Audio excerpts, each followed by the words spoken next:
Yeah, the snow's pretty deep there. Look at them go. So I figured this would be a good time to check the cabin out and see how long it takes to heat that thing up with just a little wood burning stove. It is minus 27 Celsius and around minus 18 or 17 Fahrenheit. That's without the wind chill. Right now, supposedly the real feel wind chill temps out there is about minus 37. Anyway, let's get prepared. All right, here's what I'm gonna wear in minus 30 to stay warm. Nothing too technical. I just want to chop wood and stay alive. Anyway, merino wool on and a t-shirt, and I'll put that big nasty guy on. It's like a fleece. Mid layer is gonna be this. It's really warm, lightweight, and it's down. Perfect. Top of that, the Filson.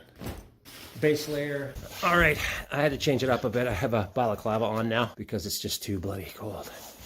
Anyway, I gotta get some wood in here. I'll be right back.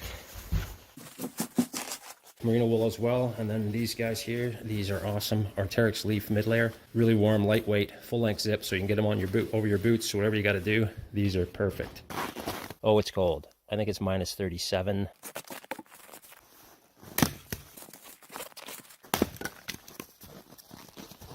What I will use are these O'Neill snowboard pants. They're kind of heavy. They got lots of pockets. They're really warm. They're heavy duty as well.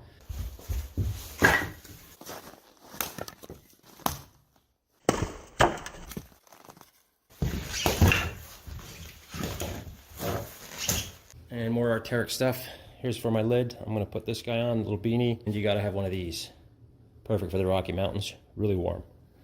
For my gloves, I've got these guys. I believe these are Swedish sniper gloves, or supposedly anyway. They're actually mittens. There's gloves inside, kind of built in. These are really warm. Wood's easy to chop when it's solid. Frozen solid. For my feet, 2 pairs of socks. And these guys, Handwag, Aляске GTX boots. Beauty. That there, neck warmer. All right, let's go. Whew.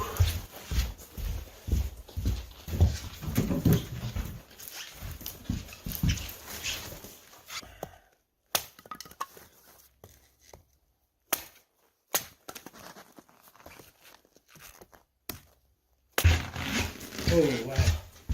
All right, I got a family of deer just cruising by. I'm gonna move the camera. Anyway, let's go look at these deer. Cute.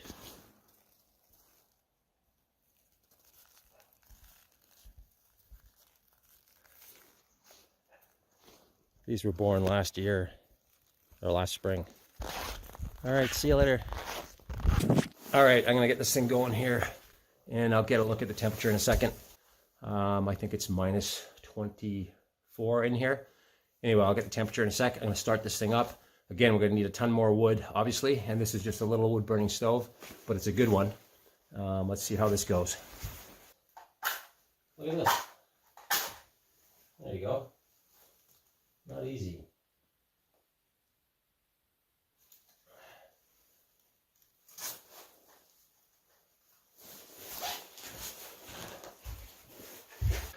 Here comes a baby from last year. Hey, you guys. Cute or what? I don't know how they do it out here, but they do.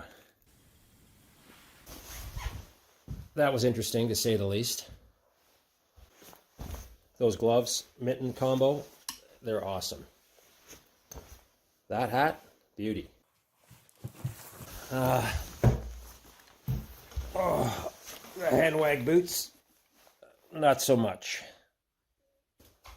It was just, anyway, it was just too bloody cold. It was like crazy cold, like insane. Minus 40 C is minus 40 Fahrenheit. And it took too long. I ran out of time. I couldn't spend a day trying to warm this place. Luckily, unlike the people back in the day that had no choice. You know, I don't think they're designed for minus 30 or minus 20, minus 40, but my feet literally were freezing up within about an hour, or not even an hour. So they're not the boots for that kind of deal. Other than my feet freezing, everything else stayed together. I had to cover my face, of course. Any exposed skin at minus 30, minus 40, and it's not good. So how long does it take to heat the cabin? Well, you know, like I said, I had to stop because I ran out of time.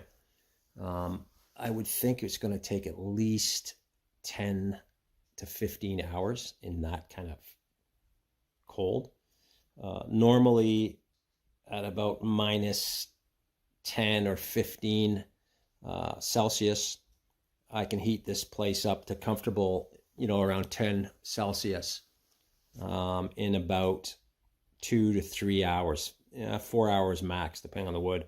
But you got to kind of keep on the wood. Once that thing heats up and gets going, that wood burning stove, it really retains the heat, and you don't have to fire a log in there very often, maybe every 40 minutes or so. Again, we don't have any hardwood up here. But anyway, the wood burning stove did an awesome job. And I don't even know how many logs I stuffed in that thing. I lost track. I was going to try and keep track of it or keep count, but didn't happen. Anyway, again, I think if you're in minus 40, like I said, I ran out of time after about 6 or 7 hours of trying to get this thing going, man. And it was just deadly out. And I had to bail just because I had to be somewhere else. So that's kind of what happened there. But I would say give it 10 hours or more to get this place, comfortable in those kind of temps. But we don't get that kind of temperature much, a couple times a year. Hopefully not again this year. Nice and comfy in here now, though. I think I'll crack a scotch or a beer. It's that warm. Anyway, thanks for watching, and we'll do more of this cabin stuff for sure. Again, thanks for watching. JMW out.